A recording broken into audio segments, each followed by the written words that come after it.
and welcome to the archives. Today we're going to finally take a look at Earth's Scion, the next data pack in the Red Sand cycle. I know it's been a little while. This has been out for a bit, but I couldn't get access to the pictures. They hadn't been up on Netrunner DB yet. And I went and bought the data packs, this one and Blood in Water, or Blood in the Water, I think. Or maybe Blood and Water. But I went and bought that one, the next two data packs that are out, because I was thinking, oh, it's got the QR code on the back. I can scan it and get the pictures that way. And I get home, and they're out on Netrunner DB already. So I'm like, oh, well, that's timing. So, we're going to go and dive right into the cards and have a look and see what we have. So, here we go. Here we have Berserker. Program Icebreaker Fractor.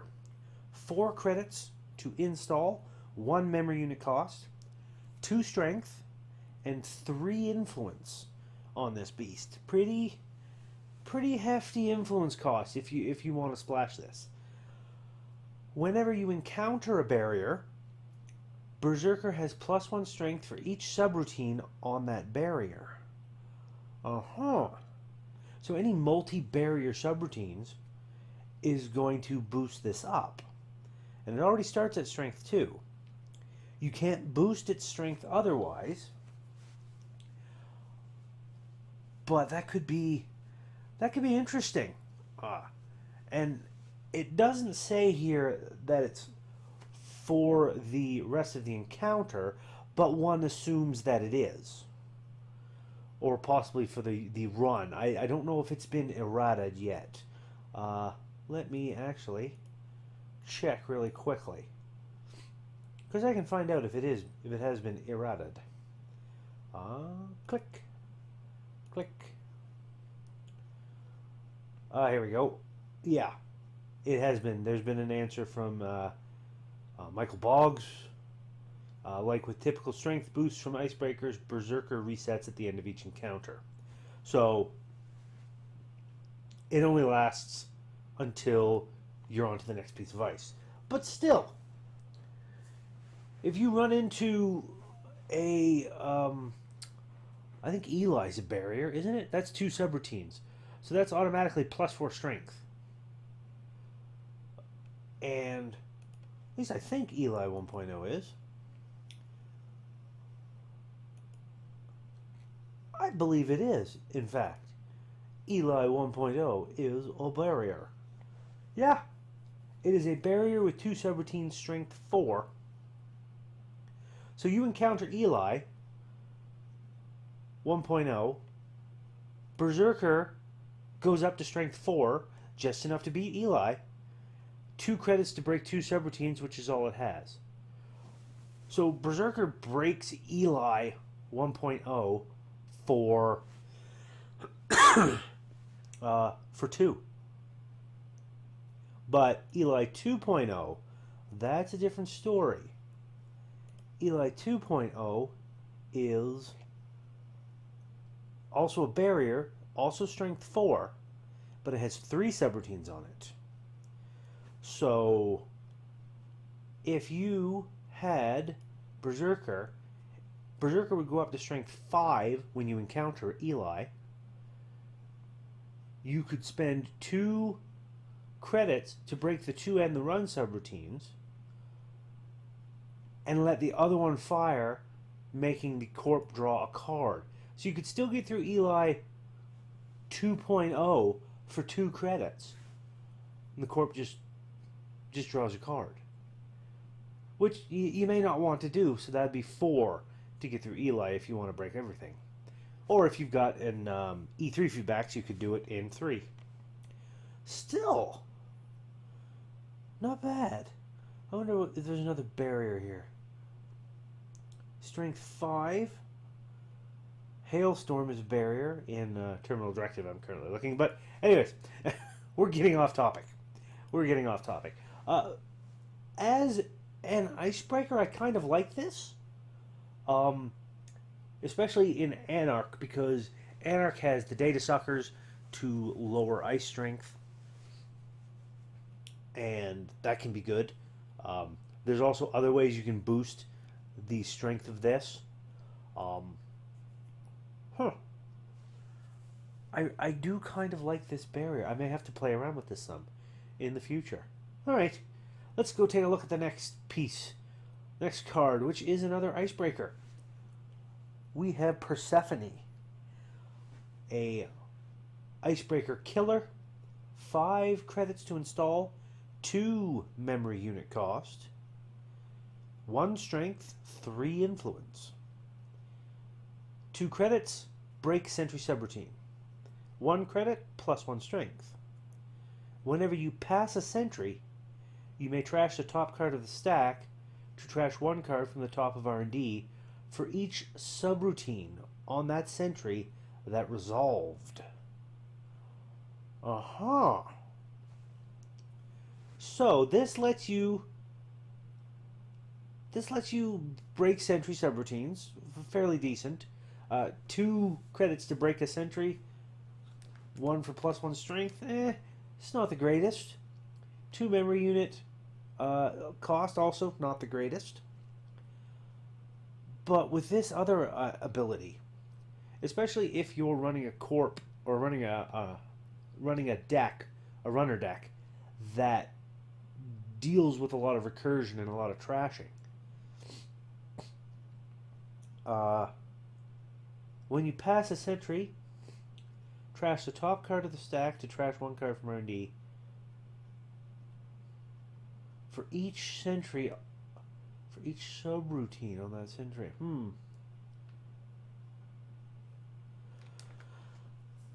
Oh, wait. I think this is a little bit different than what I thought it might be. Upon first looking, I need to check to make sure, because I want to... Aha, yes. There's an anchor UFAC. If 2 subroutines resolve during an encounter with the sentry, and the runner has Persephone installed, how many cards does each player trash from the top of their decks? If the runner wishes to use Persephone, they must trash 1 card from the top of their stacks. This will trash the top 2 cards of R&D. Okay.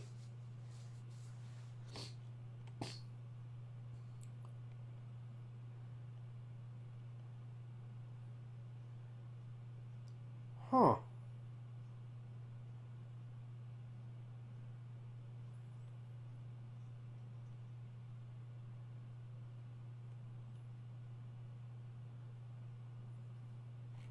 That is interesting. So, what this is that depending on how many subroutines you let resolve on a sentry, you trash 1 card from the top of your stack. The corp trashes as many cards as there were subroutines that resolved. Could be interesting. Could very well be interesting. I like this idea because this is feeding into the milling the corp, and I've liked that idea of being able to mill the corp. I've never seen it happen, but it appeals to me. All right, let's move on to the next card. Here we have Rubicon Switch. It is a unique hardware, 3 credits to install, 3 influence, X amount of credits, and a click to de-res a piece of ice, res this turn. X is its printed res cost. Use this ability once per turn. We got flavor text of, even I don't know how or why this one works. I just copied the schematics from a burst broadcast from someplace north of Paxton's node where nothing is supposed to be. Los. We know who Los is. Huh. Interesting. Rubicon Switch. I like it. Because if you can spend a click and say, I don't know, 3 or 4 credits, depending for a res cost on the ice, the printed res cost. But you could have had things in place that has made the res cost of that ice much more expensive for the corp because it's boosted. But because this is the printed res cost, it's only what's on the card, not what the corp actually resed it for. I like this idea. Make it super expensive for the corp to res ice, and click and de-res it for its printed res cost. I think this may have to find its way into my Laramie deck. I have a deck that's all with forcing the corp to draw cards, keeping them flooded, and I may have to work in some de-resing as well, because that looks super fun. Oh yes. I like this idea. And it's a unique, so you can only have one active at one time. Alright. On to the next. Here we have a Aeneas informant? Aeneas informant? I think that's how you pronounce that. 0 credits to install. Resource connection. Whenever you access a card with a trash cost, not in archives, and you do not trash it, you may reveal it and gain a credit. Okay. So this works in R&D, this works in HQ, and any remote servers. So whenever you access a card with a trash cost, not in archives, and you do not trash it, you may reveal it and gain a credit.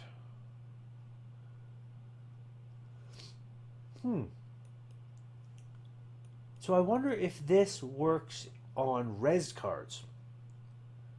I don't know if it does. Let's take a look. Since I've got it open, let's take a look and see if it does. Aha, here we are. Can the runner use Aeneas Informant when accessing a res card? Yes. Revealing the card is part of the effect, not a condition for using the ability. If the runner uses Salset Slums to remove a trash card from the game, does this trigger? No. In order to use Salset Slums, the runner must trash the access card. Okay.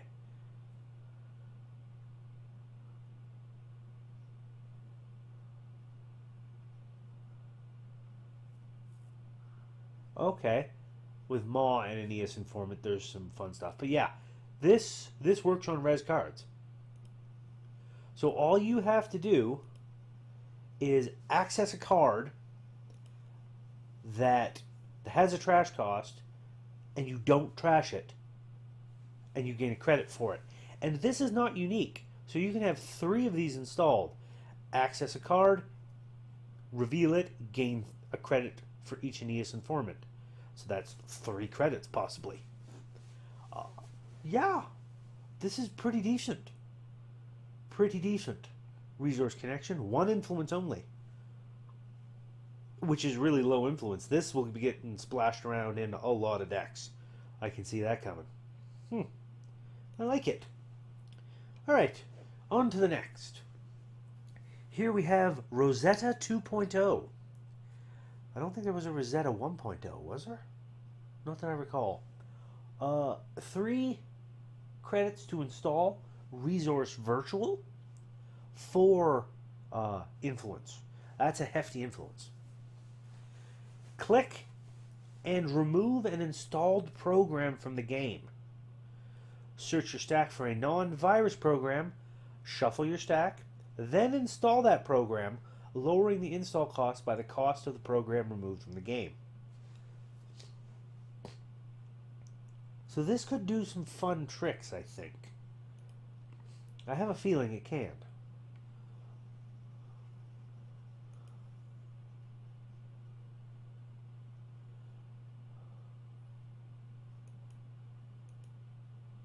Okay. And according to the Anchor UFAC, for example, if the runner removes a program hosted on Degdeer, from the game as the cost for using Rosetta 2.0. By how much is the install cost of the new program lowered? Digdeer's cost reduction only applies at the time the program is hosted. The program hosted on it is installed. The install cost of the new program will be lowered by the printed cost of the trash program, which is nice. It's nice. This kind of does some fun stuff for swapping out programs. It makes install easy, especially if you've got a high cost program and you want to lower it by a certain amount. It's handy. Click and remove an installed program from the game. So that goes first. So you could click and remove an installed program from Digdeer, for example. Search your stack for a non-virus program, shuffle your stack, then install it on Digdeer, lowering it by the install cost of the program you removed, plus 1 because you're installing it on Digdeer. Depending on how much cost that is, you could install a program for free simply by removing 1 from the game and spending a click. That's pretty handy. I'm going to have to think about this one because I don't know what sort of things I could use it for, but it's definitely got some use to it. Okay, let's move on to the next. Here we have Adjusted Matrix. It is a hardware mod. 5 credits to install, 2 influence. That's pretty low influence, so I can see this getting splashed around. Install Adjusted Matrix on an icebreaker. Host icebreaker gains AI and click to break ice subroutine. Flavor text of Who said you can't teach an old breaker new tricks? Guru.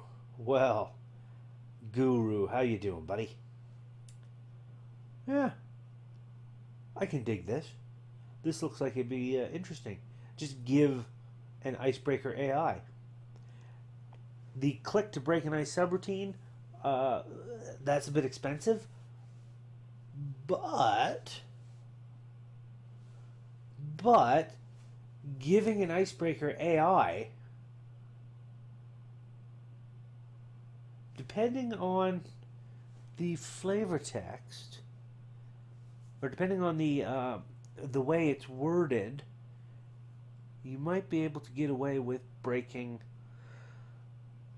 other ice subroutines. Using the printed cost. I don't know. I have to think about this. This looks interesting and fun, and I like Shaper Shenanigans. So, yeah.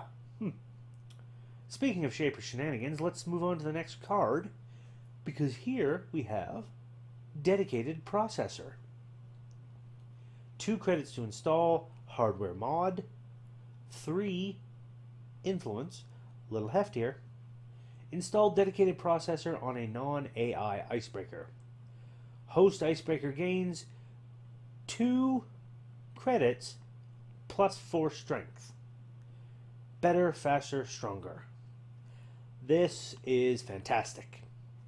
And not just because of the fun that you can do with a few certain breakers. Like, I don't know, Yogg.0 is one in particular that you could have fun with. Because Yogg.0 and Mimic don't have a cost to boost the strength of. You put Dedicated Processor on the non-AI icebreaker on Yogg, and Yogg gets 2 credits plus 4 strength, 0 credits because it already has 0 credits to break a code gate subroutine. So you boost Yogg, and for 2 credits you got 4 strength. That'll break almost any code gate in the game. Because Yogg already starts at, I think, 3 strength.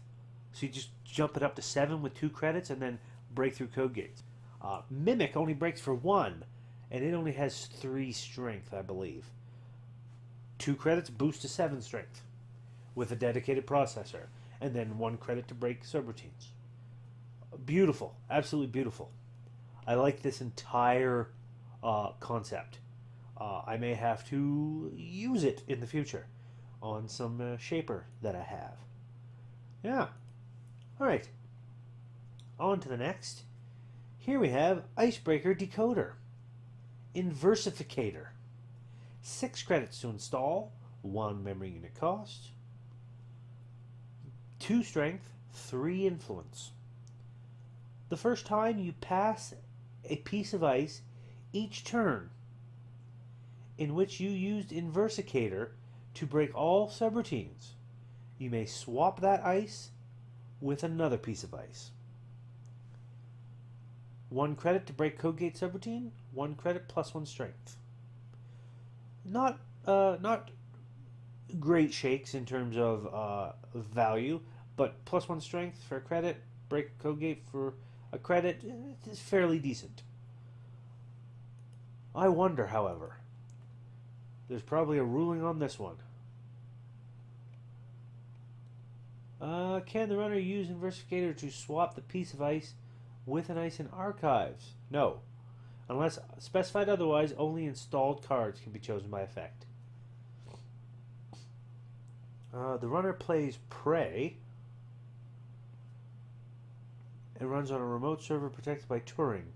The runner then uses Inversificator to break all subroutines on Turing and swaps it with a piece of ice protecting R&D. How many cards must the runner trash in order to trash Turing?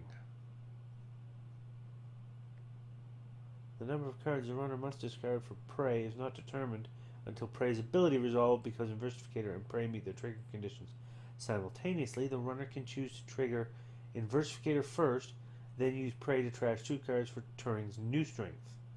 If the runner chooses Prey first, they must trash 5 cards, and then they will not be able to use Inversificator because Turing is no longer installed. Huh. Because Prey does a trash cards to the strength of the ice, trash the ice. Inversificator looks like fun in terms of moving things around and disrupting the corpse ability to protect itself. I like it. I do like this, and the image is like a blue and red horseshoe, sort of, kind of like a magnet. Maybe. All right, on to the next. Here we have, I'm going to probably butcher this name, Dadiana Chason? I think it's Dadiana Chason. 0 credits to install Resource Connection. No influence. When your turn begins, gain a credit if you have fewer than 6. Whenever you have 0 credits, trash Dadiana Chason and take 3 meat damage. Flavor text of, "You want untraceable funds? I'll lend as long as you have the ability to pay me back." It's a loan shark. He's a loan shark. Hence why you get 3 meat damage if you ever get down to 0 credits. Because you get down to 0 credits, oh no, you can't pay him back, he breaks your legs. Interesting. This is the sort of card that I've never really used. I can see how it could be good, but if you end up tagged and the runner or the corp just closed accounts you, it's like 3 meat damage immediately. Huh. I don't know, man. I don't know. The picture's kind of nice. He looks like the guy there in the picture on this card. He looks like Hoggish Greedley from Captain Planet. He reminds me of him. The hairstyle, the way he looks, the sneer on his face.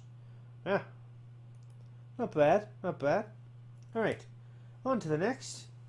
Oh, we're into the corp cards already. Wow. We've got Next Opal, the newest of the Next Ice.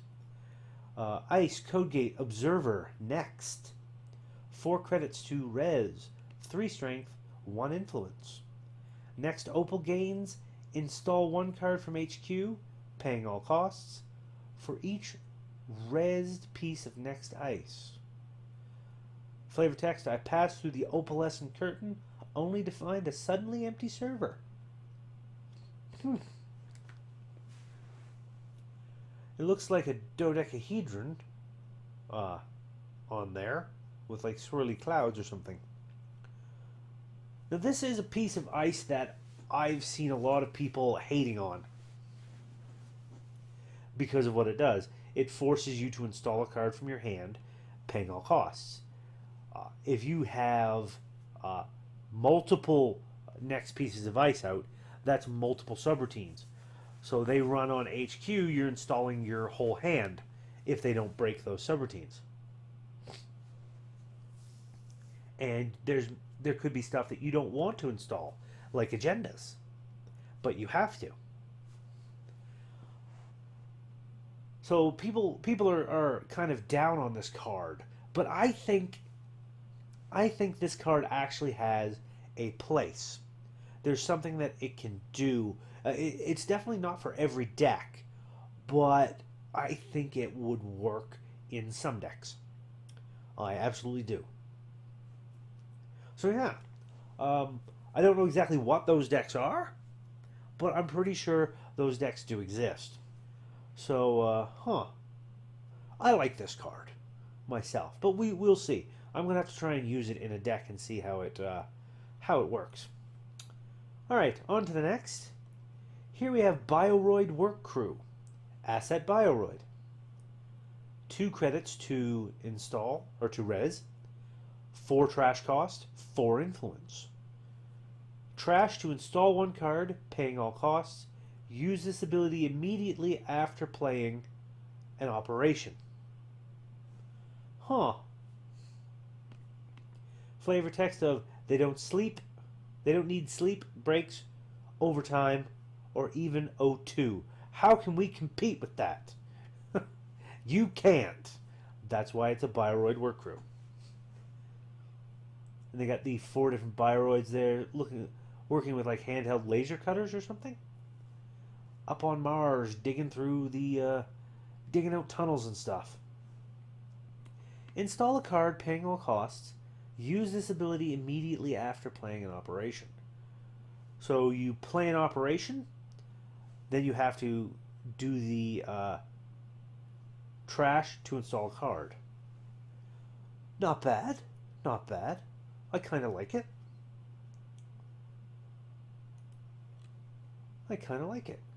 Alright. Let's move on to the next.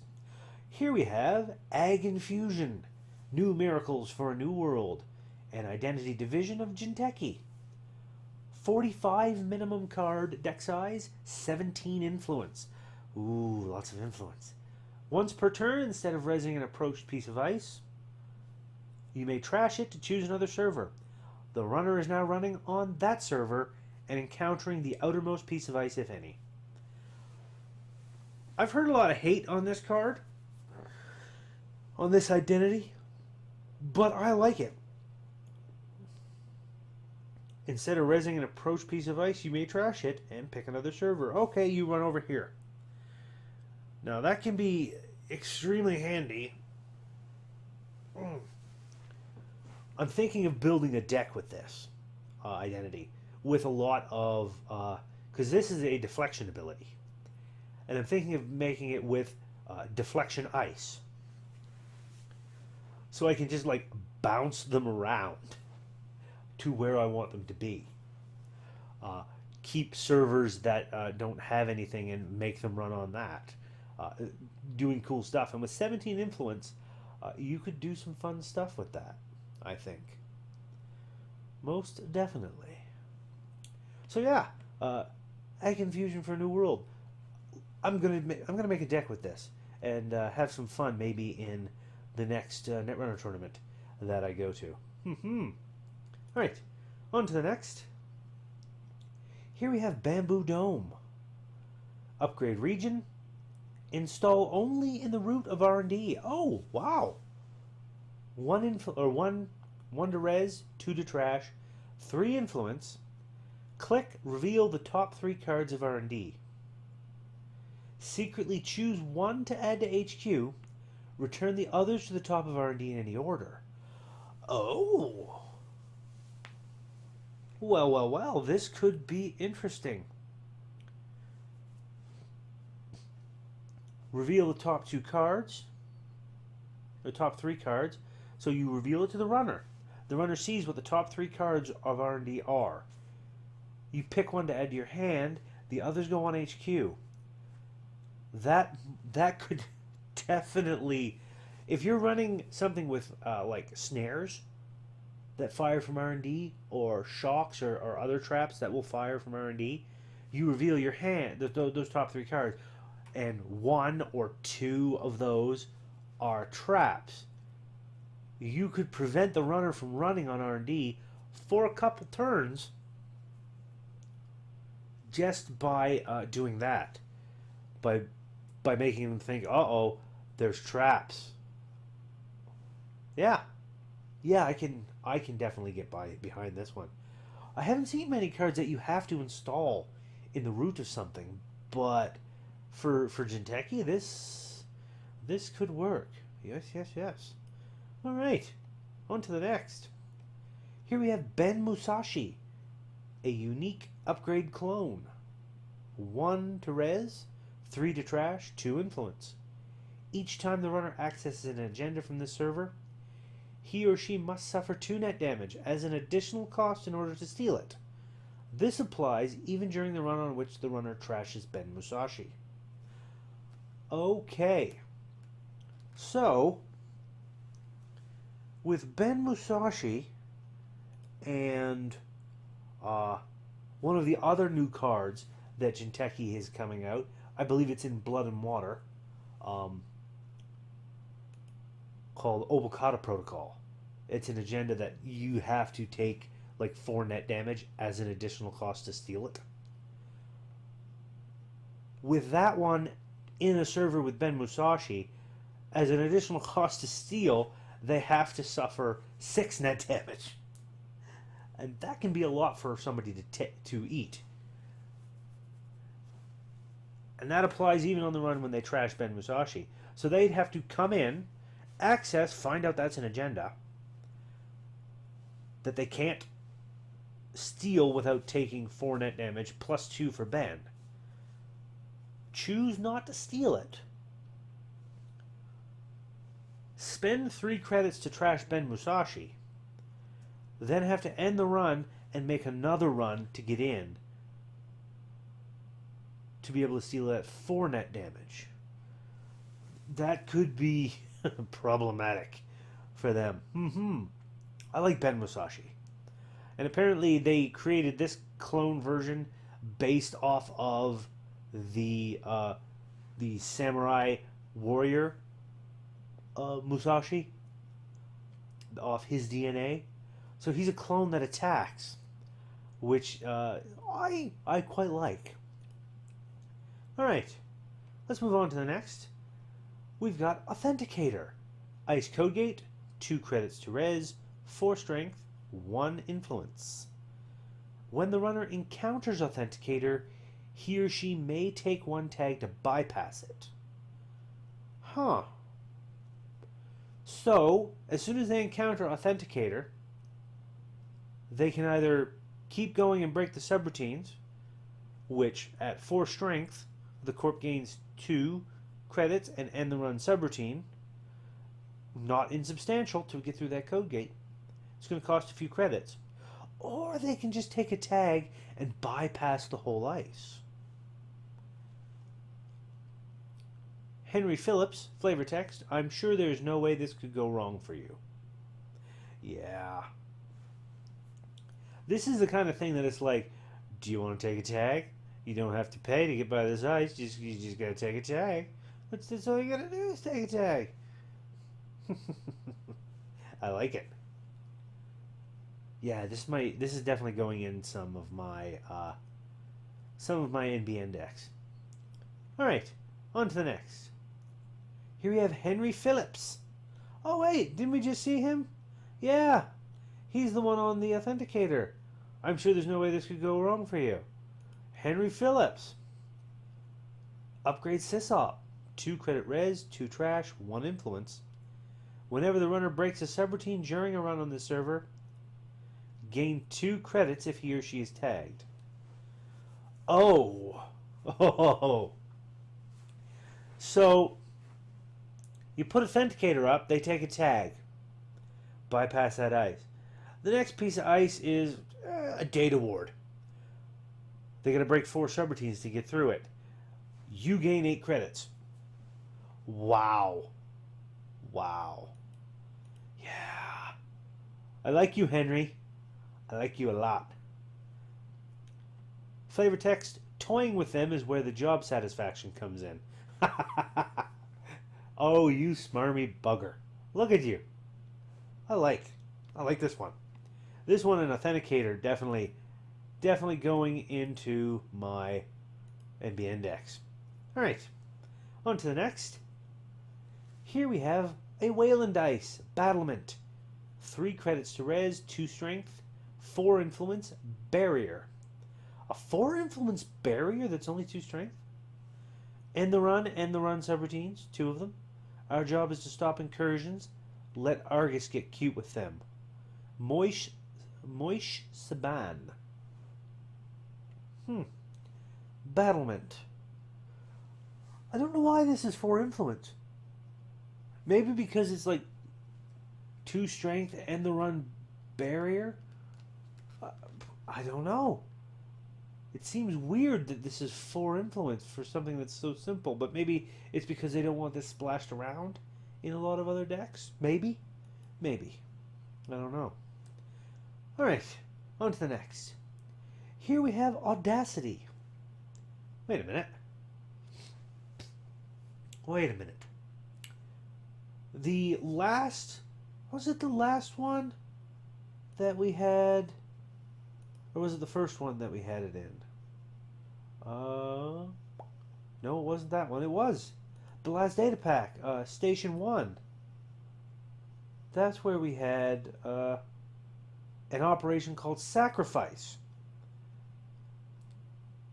You forfeit an agenda as an additional cost to play it. Remove a bad publicity per agenda point that the forfeited agenda was worth. Gain 1 for each bad publicity removed.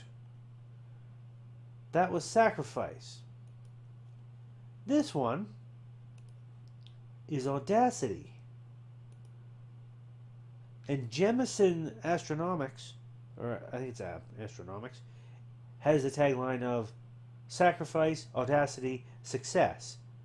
So this is Audacity, and we've already seen Sacrifice, so I think there's a Success coming soon. Anyway, Audacity. Operation. 0 credits to play. 4 influence.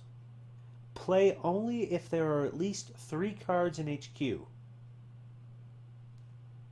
Trash all cards in HQ. Place a total of 2 advancement tokens on up to 2 cards that can be advanced. Huh. Not bad. Not bad at all. I kind of like it. So you trash all cards in HQ. You can only play it if you have at least 3 cards. So you've got 3 cards, you play this. And that lets you trash the other 2. Place a total of 2 advancement tokens on up to 2 cards. So you can place 2 advancement tokens on 1 card or 1 on 2 cards. But is that what I think it is? Let's go and have a look. Earth Scion, where are we? Audacity. Does Audacity count itself toward the required number of cards in HQ? Yes. Okay. So if you have 2 cards and you have Audacity in hand, you can play this. Makes sense. Makes sense. I quite like this card. I may have to include these Sacrifice and Audacity and Success cards in my Jemison deck, retool it and tweak it some. Yeah, for sure. All right, on to the next. Oh, yes, this one. Here we have Red Planet Couriers. 5 credits to play, Operation Triple. As an additional cost to play this operation, spend 2 clicks. Move all advancement tokens from all installed cards to 1 card that can be advanced. 5 credits to play, 4 influence. This is the one that when I first saw it spoiled, I immediately was like, we're going to have government takeover being scored. It's going to happen.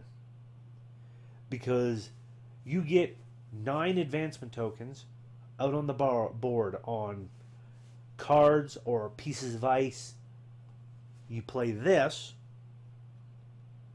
and all of those advancement tokens goes to the government takeover that you have installed. The easiest way to do this is, if you don't want to leave it out on the board for a turn, you have a couple biotic labors in your hand, so that you play biotic labor, spend a click, biotic labor, gain 2 clicks, so you're at 4 clicks, install government takeover with 1 click, and then spend 3 clicks to play this card, throw 9 advancement tokens on government takeover, and advance it. And score it, I should say. So yeah, you need that extra click unless you want to have it out on the board early. And you don't have to do it with a government takeover. You can do it with a bunch of other ones. This one's quite nice. Build up all those advancement tokens. Haha, yeah. I dig it. I dig this one a lot. Alright. On to the last card in the set. We have Owl. An Ice Sentry, 2 credits to res, 1 strength, 0 influence. 1 subroutine of add 1 install program to the top of the stack. Its eyes just keep following you. Flavor text. Creepy looking, digital looking owl. I like it. I like this sentry. Cheap to res. Not hard to get past with only one strength. So it's not very troublesome.